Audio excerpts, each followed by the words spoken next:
Greetings all. I'm glad to see that so many of you were taking this seriously and getting involved in the process. I've noticed lots of interesting discussions about morals and ethics, guilt and innocence. It's very intriguing conversation, very interesting to see how your minds work. But enough dawdling. I'm sure you're eager to see who survived this week. Well, my apologies to those in favor of Subject C. He was in a very, very wide minority. He has already been dealt with. I don't want you to have to hear anything. After all, this is not about torture or about cruelty. This is about science, and about understanding the human condition. Many of you seem to think that he was nothing more than a good-for-nothing cyber-bully, who deserved everything that he got, even though he never laid a hand on anybody. Well, let us see who you find guilty this week.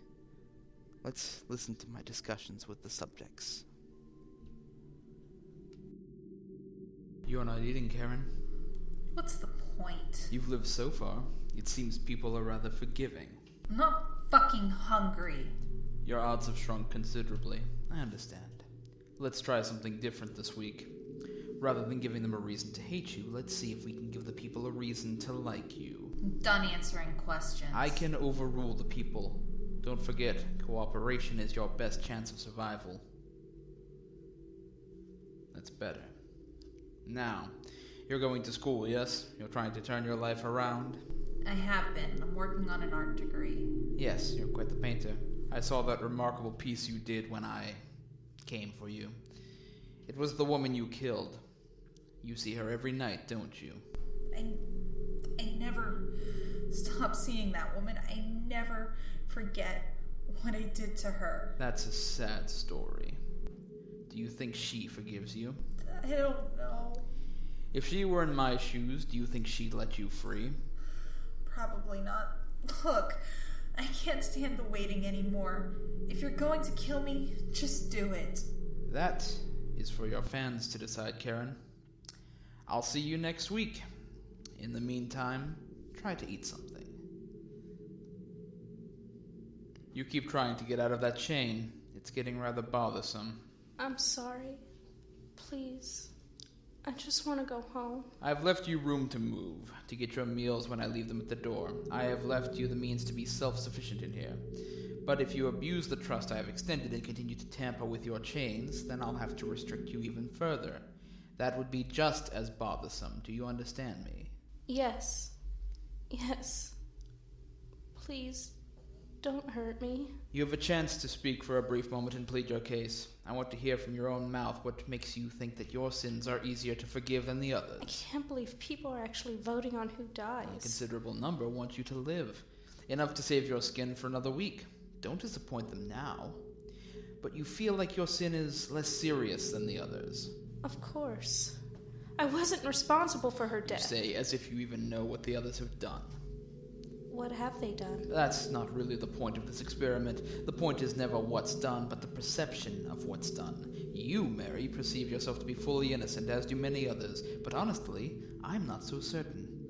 Beneath the timid and faux submissive nature I feel beats the heart of somebody who is at their core a master at manipulation. What do you mean by that? You like to spy on people, just like me, except you do so in very direct means. If you want to know something, you'll do anything. You've broken up couples because you were interested in one of them. You've spread lies and rumors about people just for a bit of amusement. Yes, behind the mask of the sweet little angel is a very, very mean girl. The one whose lives you've shattered mean nothing to you. You've even been in bed with a few of them. I like to have fun. What's wrong with that? When it means waking up in bed next to the perverted college boy you fawned over, that's all well and good. It's a rather different experience when you never get the chance to wake up because your supposed friend let you die. But back to the point. Your fun has involved spreading secrets and lies in order to get what you want out of people. Isn't that how you ended up with Christina in the first place? I don't know what you're talking about. Your only interest in Christina was in her boyfriend. You figured you could muscle your way in and plant little seeds to tear them apart like you've done so many times before. That would make sense considering that, from what I heard, You saw Christina leaving the party with that boy and let her go. You didn't lose track of her. You just didn't care. You're making that up. What do I stand to gain by lying? This is my experiment, after all. You're back. What this time? Just to have a little chat, Will. A bit of character development. You really think of this as some piece of art, don't you? No. It's an experiment. And on the human condition, therefore, human interaction is necessary. You'll be happy to know that you're a crowd favorite. Apparently, people out there seem to believe that you really were just a poor soul doing God's work, or else they're lying to themselves as well. Either way, that's not what I'm here to test. And what happens if I live? Then this is all just a bad dream. You get to return to your work. So what are you doing here then? Gathering new information. People eat this stuff up. They want to know the character, feel like they understand them. And when the character they like dies, they feel an emotional release. We're not characters, damn it! We're actual people! You are killing human beings! Excellent. You finally seem to understand the sanctity of life when it's yours on the line. I helped her. What do you even care? You're willing to kill people just for this joke you call an experiment. So tell me all the good you've done with the money. What? I'm interested in building your defense this week. Surely with that small fortune you were left, you've put it to good use. Your cousin, I think, she needed heart surgery and her insurance wasn't able to cover it. She'd been drowning in debt until you graciously gave her $15,000 to cover the expenses. I had a need for the money. I'm trying to save for the future. You mean you didn't help her? Oh yes, well I suppose she's not immediate family. Your brother, though, he was caught by the police in what was certainly just a misunderstanding and needed $10,000 in bail. Why, that's not even a tenth of what you were bequeathed. Surely you helped him. He chose to be a criminal. He didn't need the money. I worked every day for everything I ever earned. Yes. It must be work convincing yourself every day that you did the right thing.